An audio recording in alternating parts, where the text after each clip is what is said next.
E aí? Bom dia, boa tarde, boa noite. Acho que depende da hora que você estiver vendo o vídeo, né?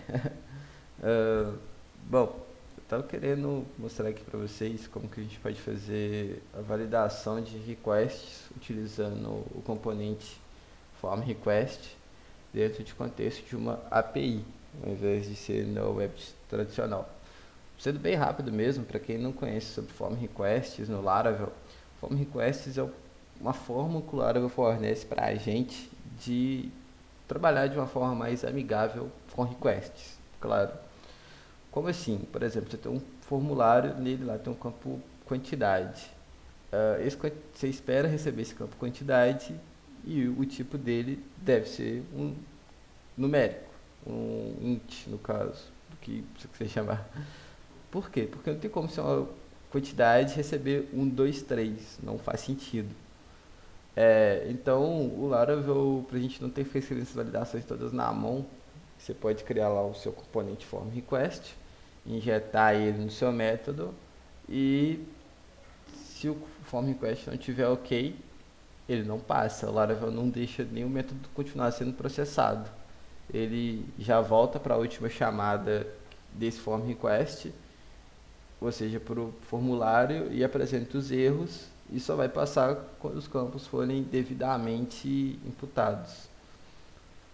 Então, beleza. Só que como que a gente faz isso no contexto de API? Às vezes em alguns projetos que eu já trabalhei, o pessoal acaba por escrever isso na mão, ou achar que o form request é justamente só para formulários. Mas com algumas um, na verdade, um método só, a gente consegue colocar isso para API também. Então vamos lá. Deixa eu parar aqui o servidor. Eu estou com uma instalação bem limpa do Laravel aqui. Estou na versão 10, se eu não me engano. Então, beleza. Eu não fiz nada ainda. Abri o projeto aqui no meu PHP Storm. Beleza, pastinha controllers. Tem só o controller que vem. Então, beleza. Sem mais delongas, eu vou só criar um controller para a gente poder visualizar certinho. Então, controller, e vou passar essa flag aqui de API para ele. Isso até é uma coisa bem, só de negócio bem boa que o Laravel tem ultimamente, é essa interação, né? Eu esqueci de passar o nome do controller e ele já me deixar passar de lá mesmo. Vou chamar aqui de product controller e passar essa flag de API para criar só os métodos que normalmente a gente usa numa API. Beleza. Vou levantar aqui o servidor. Server. O servidor está perfeito. Então tá. O que acontece? Vou abrir aqui meu Insônia. Criar. Não. Calma. Beleza. Vou mandar um post para essa rota aqui. Localhost 2 pontos 8000 barra API, é o prefixo de toda API no Laravel por padrão, e products. Beleza, quando eu mandar para essa rota, ele originalmente vai bater no meu método post, que é o método por padrão que lida com requisições, meu método store, desculpa, que é o método que por padrão lida com requisições post. E, claro, o nossa ponta de entrada vai ser aqui no web não, no API.php. Cadê? Routes, API.php. Como eu não vou usar autenticação nem nada para esse exemplo, eu vou só criar aqui um route, search, products, e passar aqui o meu product controller class para esse meu método. Então beleza, ele, se tiver tudo certinho, ele vai bater lá e vai dar certinho, vai dar um DD na request que a gente enviou. Beleza, eu vou colocar aqui um JSON e vou fazer com o exemplo que a gente estava conversando, quantidade. Então, ou seja, vou colocar aqui um campo chamado quantidade. E em vez de eu passar um número, por algum acidente, eu passei um texto. Pra gente ver. Então, beleza. Quantidade. Beleza.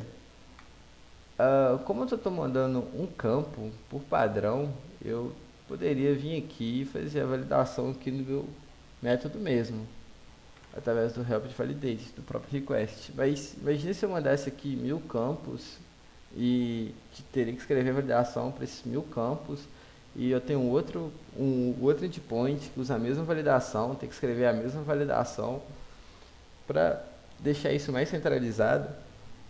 Vou parar o servidor aqui. Eu vou criar um request. Então, php artisan make request product form request. Beleza, ele criou o request. Request normalmente vem dentro dessa pastinha aqui, requests dentro de http e app. Beleza, eu só vou trocar aqui esse método aqui de authorize de false para true. Pra gente que desconhece sobre isso, isso é para, tipo assim, que apenas usuários logados, autenticados, né, podem fazer essa requisição naquele form request. Tipo assim, podem ter acesso àquela validação do form request. Como eu não estou usando autenticação nesse exemplo, então está tranquilo.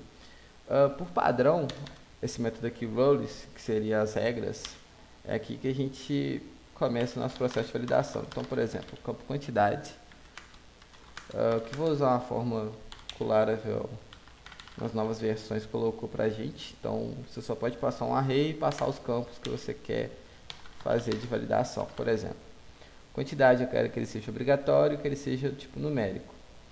E em caso de erro, né, eu quero poder apresentar esses erros de uma forma amigável. Então, beleza. Vou criar esse método messages aqui, que também já é padrão do Laravel. Ponto e vírgula. Beleza. Quantidade, por exemplo, quantidade.record. Ou seja, que o campo é obrigatório. Então, campo quantidade é obrigatório. Quantidade ponto numérico.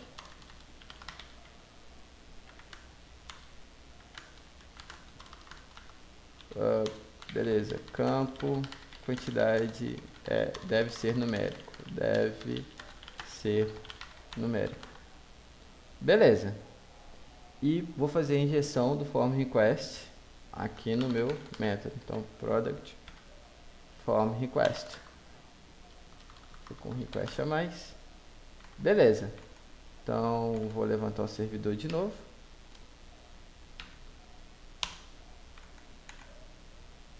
E vou dar um send.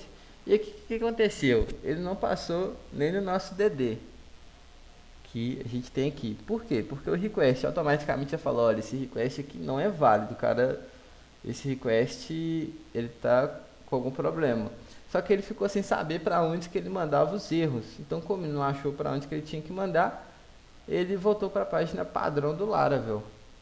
E é aí que começa a dor de cabeça. Só que é uma coisa bem simples de contornar. Você vem aqui no seu Product Form Request e você vai implementar um método que se chama Failed Validation. Esse método Failed Validation, por padrão, recebe um validator normal.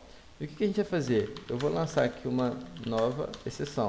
Neutral view http response exception response. Deixa eu ver se ele importou. Ele não importou aqui. New response. Vou mandar um JSON aqui e vou mandar esse método aqui, erros. E vou passar aqui um response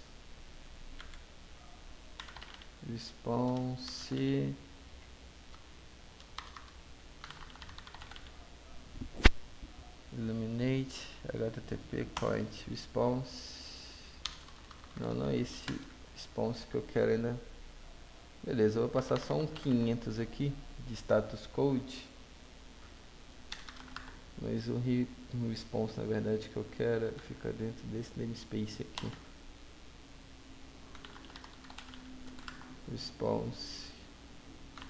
Aí aqui você pode mandar um HTTP bad request ou um internal server erro, que é o 500. Eu vou só mandar um bad request. E beleza. Vamos tentar mandar de novo. TP response. Ele não encontrou esse carinha aqui. Entendeu? HTTP.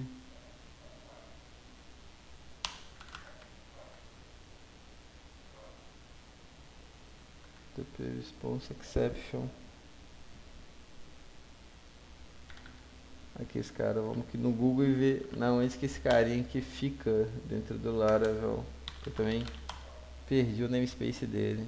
Ah, beleza, ele fica dentro desse namespace aqui.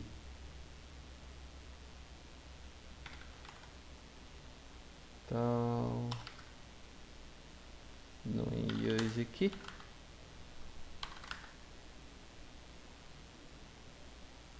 E beleza.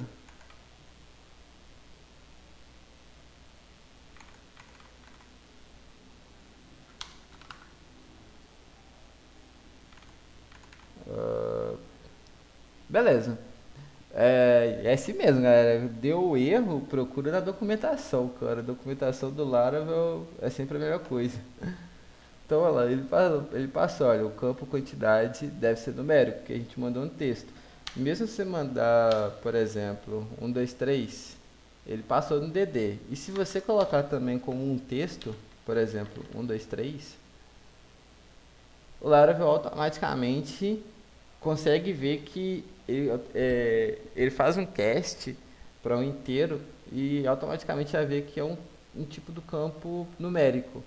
Mas, por exemplo, se eu passar aqui Laravel, novamente, Laravel, olha lá, ele me fala, olha, campo quantidade deve ser numérico. E se eu não mando nada? Olha lá, campo quantidade é obrigatório. Então, assim, não é nenhum bicho de sete cabeças, é até muito simples. E qualquer crítica ou sugestão é muito bem-vinda. Muito obrigado aí, galera.